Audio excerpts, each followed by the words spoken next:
শীতকাল মানেই তো হাঁসের মাংস ভীষণ পছন্দের। তো আজকে মেনুতে অনেক কিছুই ছিল, আপনাদেরকে ছোট্ট একটু দেখিয়ে নিলাম। আর দেখুন ছাদ বাগানটা কি সুন্দর, মানে ফুলগুলো এসছে কি বলবো। আর আগের দিনের ক্লিপ, একটু বান্ধবীদের সঙ্গে কফি হাউস গিয়েছিলাম আমরা 4জন মিলে, তো একটু হালকা পাতলা কফি খেয়েছিলাম, তো সেই ক্লিপগুলো।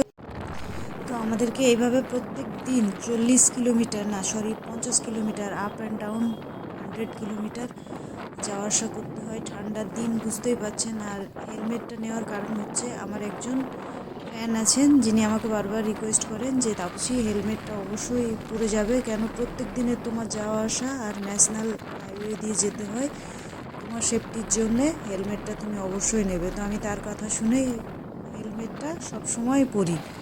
আর প্রচুর ঠান্ডা লাগে হেলমেটটা। লাইফের আরও একটি ব্লগে সকলকে স্বাগত। আশা করি প্রত্যেকেই ভালো আছেন এবং সুস্থ আছেন। তো আমি এই যে রেডি হয়ে গেছি, গ্রামে চলে যাব আজকে। আজকে বুধবার, গতকালকে মানে মকর সংক্রান্তি ছুটি ছিল, তো তার জন্য রেডি হয়ে গেছি। তো চলুন রাস্তায় যেতে যেতে দেখাবো। এখন তো আমার এটাই জীবন হয়েছে, এখানে 2 দিন ওখানে 5 দিন, তো এইভাবেই চলছে। তো যতদিন এইভাবে চলবে ততদিন মানে চালাবো। তো আজকে বাইকে যাব বলে এই যে দেখুন প্রোটেকশন খুব ভালোভাবে নিয়ে নিয়েছি, নাহলে বাইকে প্রচুর হাওয়া লাগে, একদমই ভালো লাগে না। আর অলরেডি একটা প্যারাসিটামল খেয়ে নিয়েছি, কেন কি এত মাথা ব্যথা করছে, মাথায় ঠান্ডা লেগে গিয়েছে। তো চলুন যাওয়া যাক। আর আমাদের পাশ দিয়ে যখন বড় বড় ডাম্পারগুলো যায় না, ভীষণ ভয় লাগে, ভীষণ ভয় লাগে। তো কোনোদিন সুযোগ হলে একটু ক্যামেরাটা বার করে ধরি। তো আজকে বের করেছি। তো পিছনটা তো দেখতেই পাচ্ছেন। আমাদের রুটটা হচ্ছে বহরমপুর টু কান্দি, এবার কান্দি থেকে আবার ভেঙে যেতে হবে। আর ওই রাস্তাতে সম্পূর্ণ আপনার যাই বালি বোঝাই ডাম্পার। তো খুব ভয়ের মধ্যেই আসতে হয়, কিন্তু কি করব বলুন। তাই এবার থেকে ভাবছি যে গ্রামেই মানে আরও বেশি দিন করে থেকে যাব, নাহলে এইভাবে যাওয়া আসা সম্ভব না। আর প্রত্যেক দিন এই যাওয়া আসাতে মাথায় ঠান্ডা লেগে যাচ্ছে, বিশেষ করে শীতকালটা দিয়ে মাথার যন্ত্রণা হচ্ছে। তো আমার আবার এখন কি হচ্ছে জানেন, ঘুম মানে বাইকে চাপলেই ঘুম চলে আসছে, দিয়ে ঘুমিয়ে পড়ছি। আর বারবার সামনে থেকে হাজব্যান্ড জিজ্ঞেস করছে, তুমি ঠিক আছো, তুমি ঠিক আছো? আমি বলি হ্যাঁ হ্যাঁ আমি ঠিক আছি, কিন্তু এই যে দেখুন চোখে কিচ্ছু দেখতে পাচ্ছি না। আর এত হাওয়া দিচ্ছে, মনে হচ্ছে হাওয়া উড়িয়ে নিয়ে যাবে। যতই প্রোটেকশান নিই না কেন, বাপরে হাতগুলো ভীষণ ঠান্ডা হয়ে যায়। অনেক কষ্ট, অনেক কষ্ট, মানে জীবনটা জানেন তো কষ্টেই পরিপূর্ণ। আপনাদেরকে কষ্টটা বলে বোঝাতে পারবো না, কিন্তু উপায় নেই। হাজব্যান্ডের ইচ্ছা হয় না যে বাসে চাপার, সে আমাকে বলে যে তুমি বাসেই চলে যাও। আমি ভাবি সে যখন কষ্ট করছে আমাকেও কষ্ট করতে হবে, কিছু করার নেই। মানে আমি বাসে চলে গেলে তখন মন খারাপ হবে, আবার বাস থেকে নামবো তখন ও আমাকে জ্বালাবে যে তুমি আরাম করে এলে আর আমি কষ্ট করে গেলাম। তো সেই জন্যে দুজনেই গল্প করতে করতে টুকটুক করে চলে যায়। তো এই যে দেখেছেন কীভাবে মানে বড় বড় লরিগুলো যায় পাশ দিয়ে, তখন মনের ভিতরটা ঘাবড়িয়ে ওঠে যে বাপরে বাপরে। তো পৌঁছে গেছি, আর কিছুটা বাকি আছে, কিছুক্ষণের মধ্যে পৌঁছে যাব। তো বাড়ি গিয়ে আমার কিন্তু রেস্ট হবে না জানেন, বাড়ি গিয়ে আবার আমাকে মানে রান্নার হাতা খুন্তি সঙ্গে সঙ্গে ধরতে হবে। আমার লাইফে রেস্ট বলে কোনো জিনিস নাই, মানে আমি ক্লান্ত হয়ে যাচ্ছি, এত হেকটিক লাইফ হয়ে যাচ্ছে, কি আর বলবো, আর কি বলে আপনাদেরকে বোঝাবো। তো সত্যি এইভাবেই চলতে হবে, কিছু করার নেই, যতই বলি না কেন এখান থেকে মানে তো আর পালানোর কোনো উপায় নেই। তাই এইভাবেই টুকটুক করে চলুক।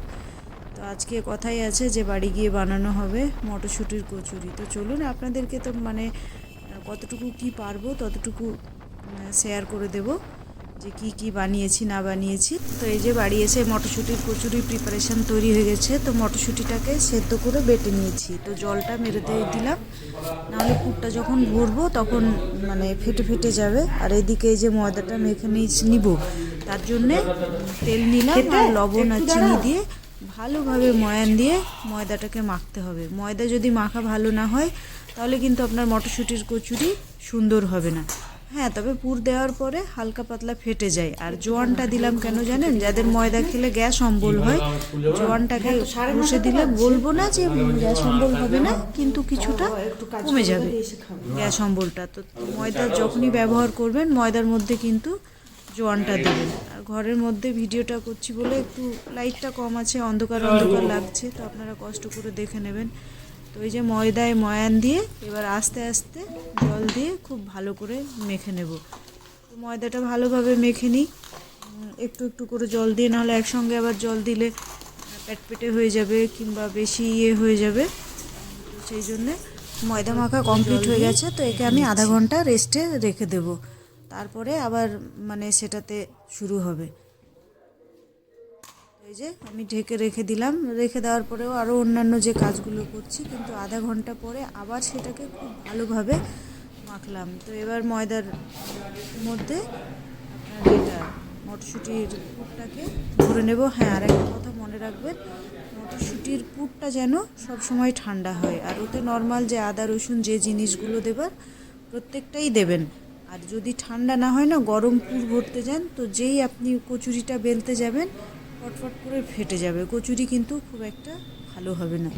তাই যদি এইভাবে মানে স্টাফিংটা ভরে আপনারা ওটাকেও একটু রেখে দেন, সেটা আরও বেটার হবে। তো আমার সময়টা ভীষণই কম ছিল, তাই আমি আর মানে ওই সময়টা দিলাম না, ওই সময়টা দিতে পারলে আরও ভালো হতো। এখানে তো গ্রামে একটু অসুবিধা আছে, এই যে মানে একটা রুমের মধ্যে করে আবার এক জায়গায় নিয়ে গিয়ে ভাজতে হয়। তো আমি একটা আপনাদেরকে সম্পূর্ণ বেলে দেখিয়ে দিলাম, এরপরে তো আরও করতে হবে, যেহেতু আমরা 6-7 জন আছি, দুটো করে হলেও 12টা করে নিতে হবে। তো এই যে একটু এরকম হলো, কিন্তু অসাধারণ টেস্ট হবে। আর শীতকাল মানেই তো লুচি পুরি কচুরি এইসব খাওয়ার দিন, একটু মোটা করেই বেলতে হবে। আর তেল আমি আগে থেকেই গরম করতে দিয়েছিলাম। এবার এই যে দেখুন তেলের মধ্যে আমি দিয়ে দিলাম, দিয়ে এটাকে আমি লাল লাল করে ভেজে নেব। যে যেমন ভাজা পছন্দ করে সে তেমন করবে। আমি একটু লাল লাল করে মটরশুঁটির কচুরিগুলো ভেজে নেব। আর একটা আলুর তরকারি রেখেছি, সেটা দিয়েই খাওয়া হয়ে যাবে আমাদের আজকের ব্রেকফাস্ট। এই যে হয়ে গিয়েছে, অসাধারণ টেস্ট হয়েছে। আপনাদেরকে তো আর খাওয়াতে পারলাম না, আমি নিজেই খেয়েছি, খেয়ে আপনাদেরকে বললাম যে